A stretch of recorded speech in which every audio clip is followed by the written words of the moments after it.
Well, to that greater end, another school of thought for solving the decades-long Israeli-Palestinian conflict will now be center focus at an upcoming conference in Jerusalem. Joining me now in the studio to tell us all about it is Ted Bellman, the editor and publisher of Israel Pundit. Thank you very much for coming in. Thank you. All right, Pleased to be here. Thank you. My first question for you is, what is the idea that you'll be presenting at this conference? Well, as you know, Israel is looking for alternate solutions. Not everybody, but the majority want something different than a two-state solution. And Bennett and different people, Carolyn Glick, have all offered solutions. Then there's a whole separate group who consider Jordan is Palestine. But we're distinguished from that group because we don't believe in negotiating with the PA because it doesn't get us anywhere, or negotiating with the king. No agreement can be negotiated.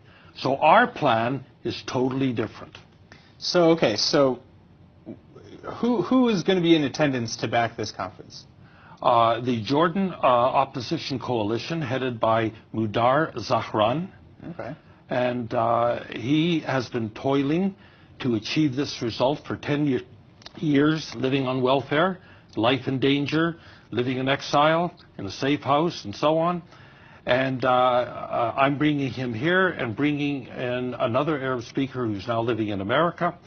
And they're going to make the case that they can take over Jordan, and when they do, it'll be good for Israel, very good for Israel. So first of all, I mean, it doesn't sound like this is some sort of fringe ideology. This is something that has gained a lot of traction. It's gained a lot of traction, but even more with the higher-ups, with the government on the quiet. They are very interested in the possibilities in this solution. Because if they come to power, and it's a separate issue, how do they come to power? Yeah, I want to know. How do we assume power without negotiating with the Hashemites or with we don't even need consent of the people.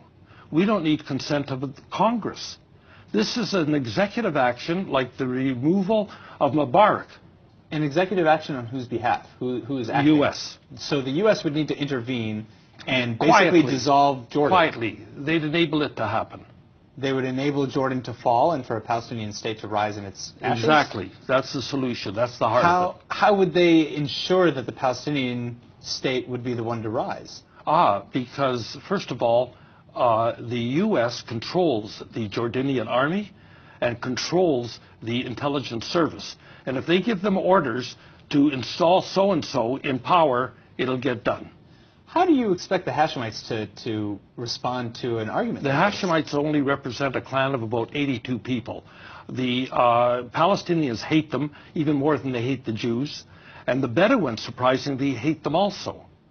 So the king has no support, and his fall is imminent. Imminent, like within a year or two at the most.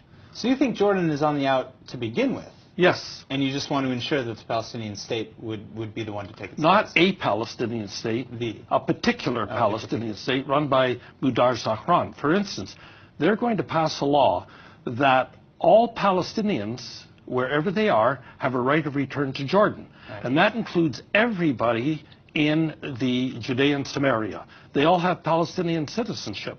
And they will have the right to go to Jordan, get benefits, and everything else. So that's what they're going to do. Plus, they want to normalize with us totally. How do you get all the Palestinians who are living in the West Bank and Gaza and other Palestinian territories? I thought you wouldn't ask. I'm getting to it. Okay. How do you get them to want to take part in this? Well, because there's a strong nationality or nationalistic ideology. You would be ideology. surprised. At our conference, we have a number of Palestinians who are coming to say, we hate living under the PA. You give us a good job and passport and normal life, and we'll move to Jordan. That's basically the idea. Now, what we want to do is incentivize them to leave.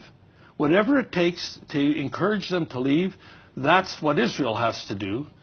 And that's the solution. That's the whole idea. And part of incentivizing them to leave is not de-incentivizing them by having economic programs and making it all better. You can't, as they say, suck and blow at the same time. If you want them to leave, don't give them a feather bed here. All right. Well, thank you for coming. I'm very interested to see what comes out of this conference. It's a fascinating ideology, and I'm very interested to see what comes out of this conference. Ted Bellman, thank you very much for coming. Thank you. All right.